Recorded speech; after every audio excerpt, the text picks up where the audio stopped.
পারিস না? এটা কি করলি? জঙ্গলি কোথাকার। এদের মা বাবাও তেমন, ছেলে জন্ম দিয়ে রাস্তায় ছেড়ে দেয়। বাবু, ও বাচ্চা, বুঝতে পারেনি। তুমি যাও, চলেন বাবু। যতীন কাকা, আব্বা, তোমরা ভালো আছো?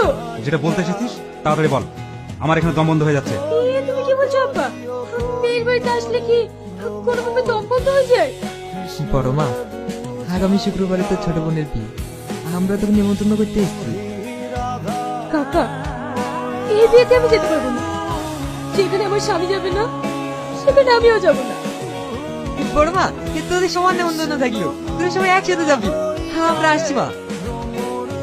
দেখ, আমি অনেক ভালো আছি। ও এই বাড়িতে প্রথম এসেছে, ওকে কিছু বলিস না। এসো, ভিতরে এসো। বিকাল বাচ্চা, অবকাল কোনো মিষ্টি খাসনি? দেখো আজি, ও বাচ্চা তো, তাই ভুল করে ফেলিস। কেন, মেয়ে জন্ম দিতে পেরেছি আর খাওয়াতে পারিস না? কি হলো? তুমি কাঁদছো কেন?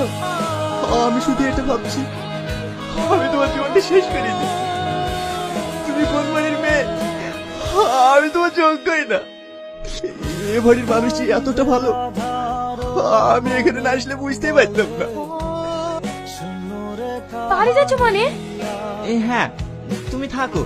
ওদিকে আবার দোকানে কিছু মালের অর্ডার নেওয়া আছে, সেগুলো আবার দিতে যেতে হবে। যেতে হবে না, আরো দুদিন থাকো, তারপরে একসাথে যাবো। ওইখান থেকে খালি খালি যায়নি। সেদিন যখন একসাথে টিফিন খেতে বসছিল, তখন হাজিজার আসিন ওকে অনেক অপমান করলো। এই, নিয়ে যা তোর টাকা। হয়তো তোমরা বললো তাই 500 টাকা তোমাদের কাছে কিছুই না, কিন্তু আমাদের মতো দিনমজুরের কাছে এই 500 টাকায় 5 লাখ টাকা সমান। এই নোংরা জামা দেখছি দুদিন ধরে পরে আছে, তাই আমরা আপনাকে একটা নতুন জামা কিনে দেওয়ার ব্যবস্থা করছি।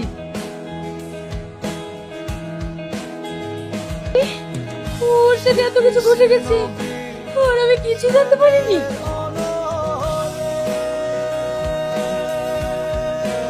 You are under arrest. Tony,